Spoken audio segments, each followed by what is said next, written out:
Eagles. How are you today? Oh my goodness, 3rd through 5th graders. The kindergartners did better than that. Good morning, Eagles. I am Miss Jenkins, the very, very proud principal of South Columbus Elementary School, and welcome to our Eagles Go Green Farming Initiative Farmers Market Kickoff. Y'all give us a round of applause. We are doing amazing.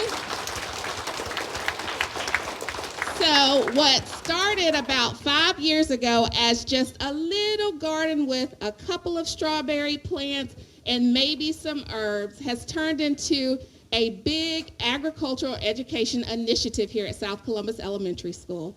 We are so fortunate today to have a lot of people who have supported our initiatives for agricultural education here today. What is she doing, everybody? And Miss Griffin is one of our main people who helps to lead that initiative. So please give my co-principal a round of applause. But first, let us introduce some very special people who have made sure that all of this is possible. Now, we are so very, very blessed to have the very important Chief of Operations, which includes Plant Services, Mr. Travis Anderson, who is here today because yesterday he was the one that made sure that we had all of those fancy people here with those fancy machines to dig the holes for all of our plants. Mr. Anderson, would you just wave to everyone? Give him a round of applause. We had Kathy Williams was here earlier. She is our school board representative. My boss, Mr. Matt Bell, who is a Central Region Zone Chief, has been here, and they've all taken a tour of our orchard. We also have Kimberly Kugler, who is here from Georgia Organics. Raise your hand, Kimberly. And all of this started with an email from Don Grantham saying, hey, we have some money to help with your gardening efforts. Do you want it? And I said, heck yeah. So Don Grantham from Columbus Botanical Gardens is here as well. Anybody I'm missing?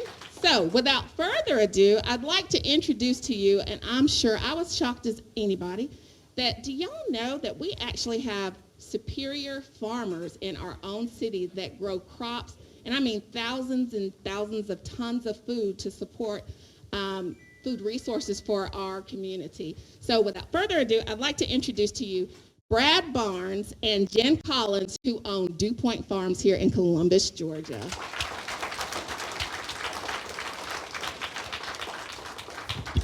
Good morning, y'all. Good morning. So can I get a quick show of hands? Thank you for everyone that helped yesterday. If you helped yesterday with the shoveling and filling in the dirt, raise your hand for me.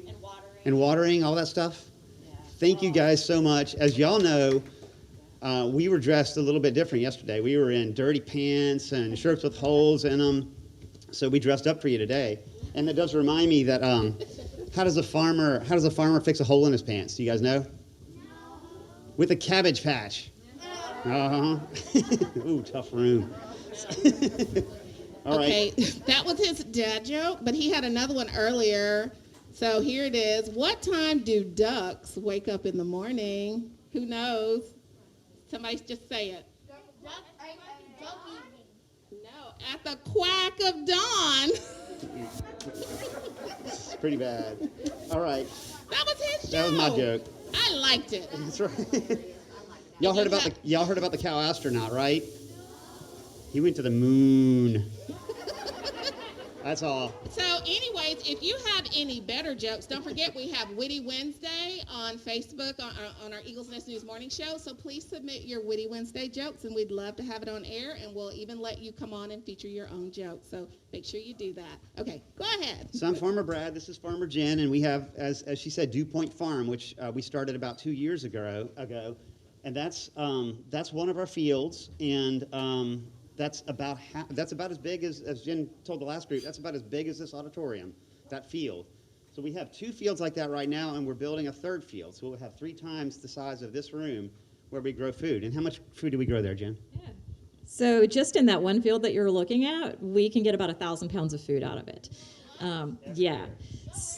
So it's amazing how much food you can grow in a small space, and I think you guys are going to be blown away by how much we can grow in the little spaces that we've got out here. That's. I was gonna say, if you guys like tomatoes, we have a big shade tunnel that's full of 3 rows of tomatoes every year, and so that's me sitting in the middle of our tomato jungle, as I like to call it. Taller than us, the plants do. That's a great picture too. And that's Brad tilling the front field. Okay, so here are some of the questions. I'm going to read the question and then the farmers are going to answer them. Question is, do farmers grow peanuts? If so, how are they grown? So yes, the peanuts that you eat and the peanuts that you eat peanut butter from and all that, they are grown by farmers. We don't grow peanuts, and there's a reason. It's because you saw the size of our field. Remember, it's the size of this room. Peanuts take a lot of room, so they're better for big farmers with big equipment and a lot of space. So we don't grow them. They grow really well right here. Booker T. Washington grew a bunch of them over in Tuskegee, 30 miles away, and got famous for everything he discovered you could do with peanuts. But they're a great crop for Georgia, but they're not suitable for a small farm like ours where we're growing food mostly to bring to a market. Yep. Okay, next question. What is the fastest growing plant and fruit? I would say the fastest growing vegetable would be radish. Those are great because we don't even have to start them in the greenhouse. We just put the seed straight in the ground in 3 to 4 weeks, depending on the variety, and you've got little baby radishes that are adorable and ready to eat. And fruit, so they all take about 3 years from the time you plant them before you start to see fruit on any of the bushes or trees. But we've had the best luck. I think blueberries are the first to show up. And strawberries. You guys do strawberries here as well, right? So those usually plant in the winter, like around November, and then they're the first, like in early April or May, you'll start to see the strawberries out there. The good news is all those fruit trees we just planted, they're all 3 years old already. They're 3-year-old trees. So you should get fruit.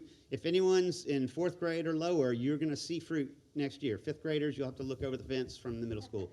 So, And the interesting thing is, if you've been here a little while, how many people have ever tasted a strawberry out of our strawberry patch? Y'all, those are the best strawberries in the whole wide world, and I'm not saying that because I love the school and I'm the principal, but because I've had strawberries from other places, and these are the best. We actually grew radishes, and so if you look in the courtyard by the media center, the radishes are actually starting to fruit. I guess you can say that, right?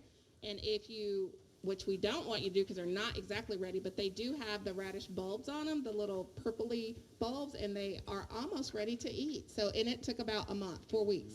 We planted them before we left for holiday break, and they are about ready. So they get them faster when the weather warms up. Okay, so we are growing those as well.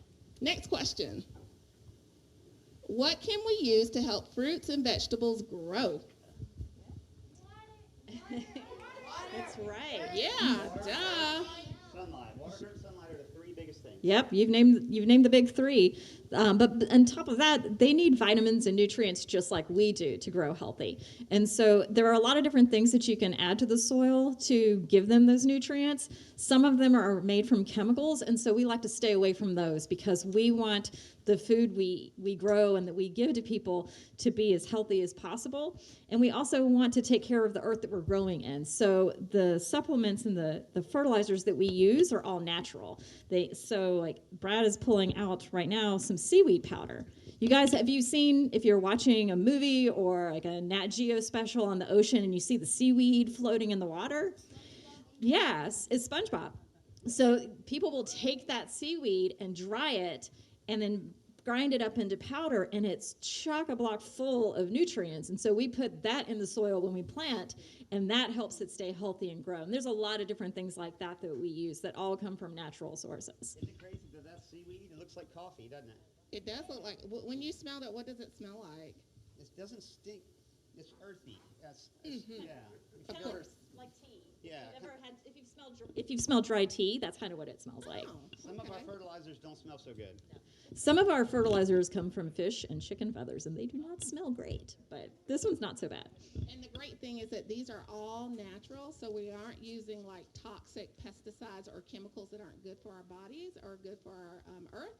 And so that is very important. That's an important thing about our farm too. We only grow using what they call organic practices. Certified. We are naturally grown. We only use natural additives to our soil. We don't use chemicals. So that's important to us because They say what you are what you eat, and if you're putting chemicals on your food, you don't want to eat those chemicals. So we don't use any of that at our farm. All right, next question. Oh, what is your favorite thing to grow? Well, Jen and I each have our own different things, so I'll tell you what mine is, and then I'll let her tell you what yours is. I like peppers, and I like all kinds of peppers, but there are two kinds specifically that I really like. One is it's kind of like a bell pepper. Y'all have all had a bell pepper, right? Big green pepper. They taste like bell peppers, but they're long and red. They look like a bullhorn. In fact, they're called corno de toros, which means horn of the bull in Spanish. So they're delicious, and you can stuff them with beans and cheese and roast them and eat them. But I also like hot peppers, too, jalapenos and habaneros, all that stuff. Yeah, so those are my favorites, are peppers. And I'm partial to tomatoes. One reason I love them so much is because they bring joy to all of our customers. You know, when the first tomatoes are on the table in June, the smiles on people's faces are from ear to ear, and that makes it all worthwhile. But the other good thing is, you know, we grow hundreds and hundreds and hundreds of pounds of tomatoes, and so there's always some left over. So I can cook those tomatoes in a special way and preserve them so that they stay safe for a long time. And so this jar of tomatoes that I preserved is no different than the can of tomatoes that you buy at the store, you know, that you use to make pizza sauce or spaghetti sauce. And so now I get to enjoy farm fresh tomatoes in the middle of January, you know, even though those plants aren't growing at the farm. And just like when she said the strawberries that you grew here taste so much better than the strawberries you get at the store, same is true with those tomatoes. They taste so much better than the tomatoes you get at the grocery store. And even when they're canned like that, they taste delicious. And they multiply so much. Like, as long as you continue to pick them, they're going to continue to fruit on the trees, and so they last a long time. So just think about, like, when you have pizza or you have spaghetti and you buy the spaghetti sauce or the pizza sauce at the store, you can make it because you grow your own tomatoes. Just add the ingredients, and you can make your homegrown spaghetti sauce. It's organic, and it's, you know, based out of your home, and so it's healthier for you with no processed stuff in it. Next question. How do you know the amount of water needed for different types of plants? I know because I asked Farmer Jenn, Oh. who got a master's degree in science, so she knows all about that. Oh. Oh, that's very sweet. But the good thing is I just have to ask the plants because they'll tell me. You know, we know going into it that most plants need about 1.5 inches of water a week. And luckily, a lot of the time we'll get that in rain. Like, we're expected to get a couple of inches of rain this week, so it's great. We don't have to water anything. But we go out to the farm every morning to check on things, and you can tell if the plants are a little wilty and sad, then we can turn on our hoses and give them a little love.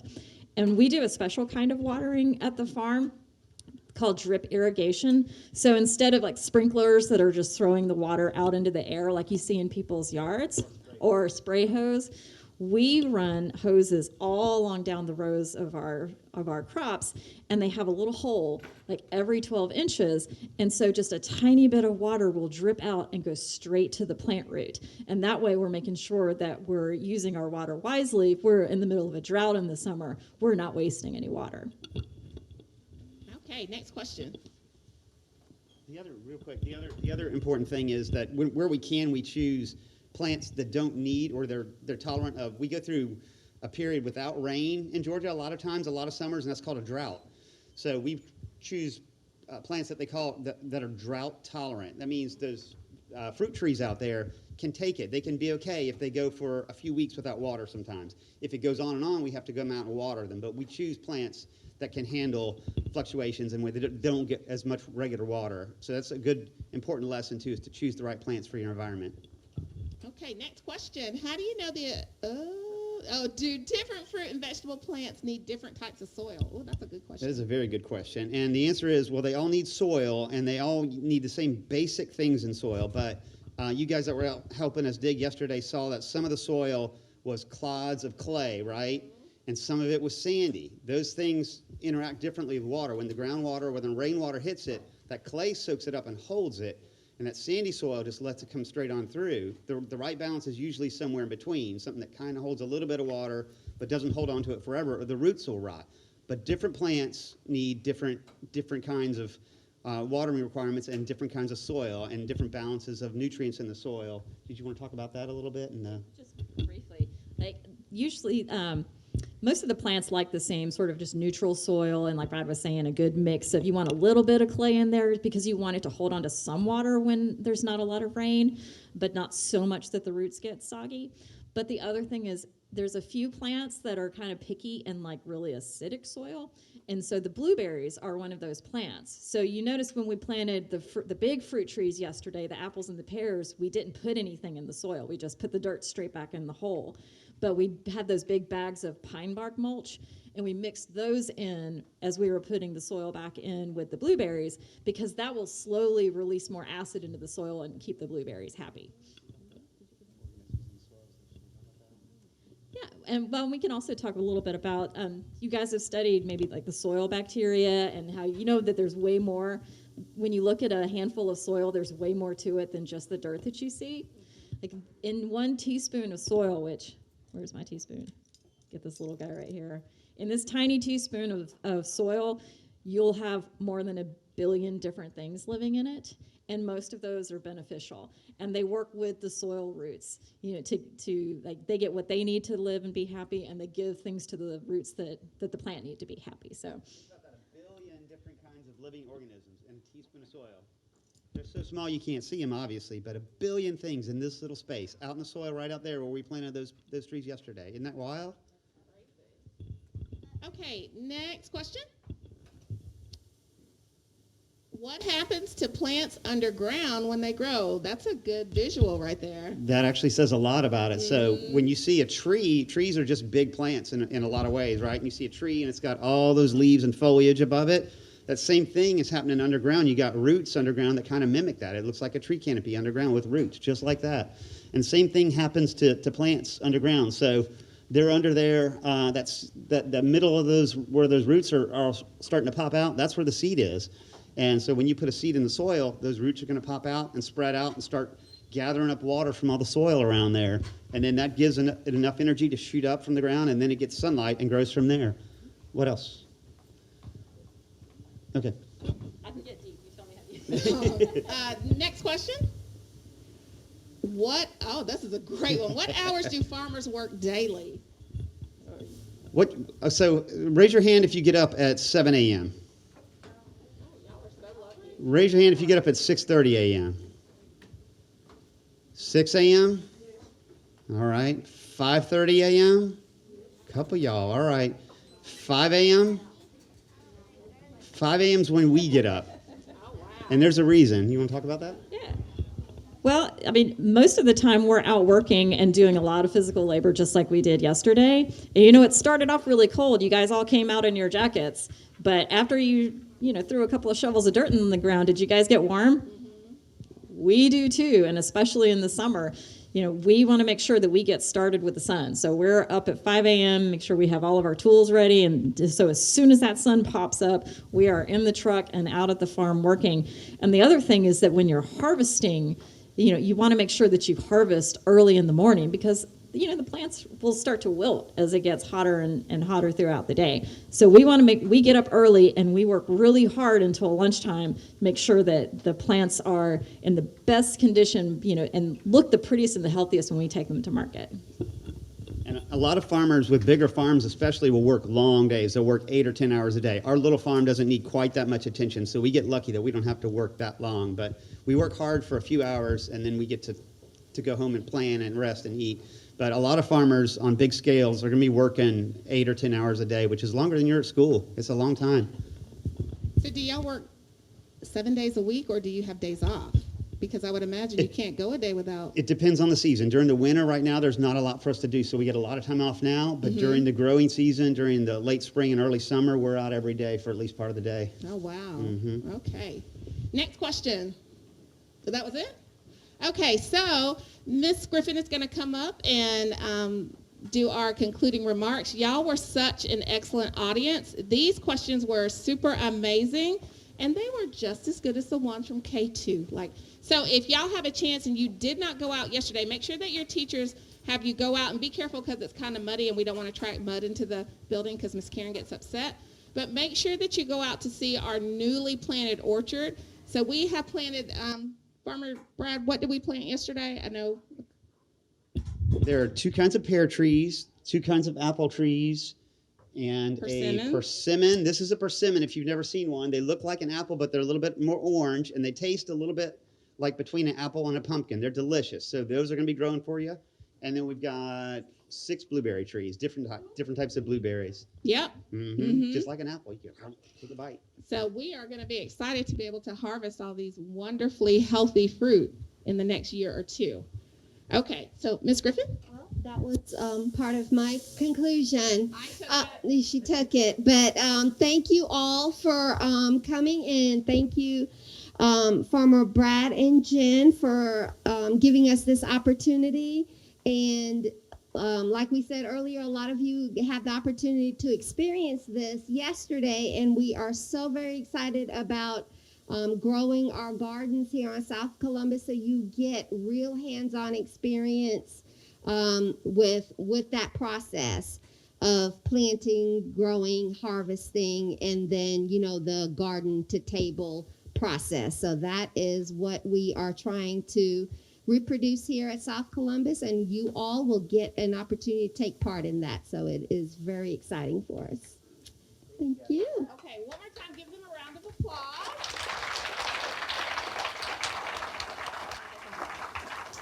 And thank you guys again for being such great soaring eagles. And you can go ahead and dismiss. Have a great day and happy Friday.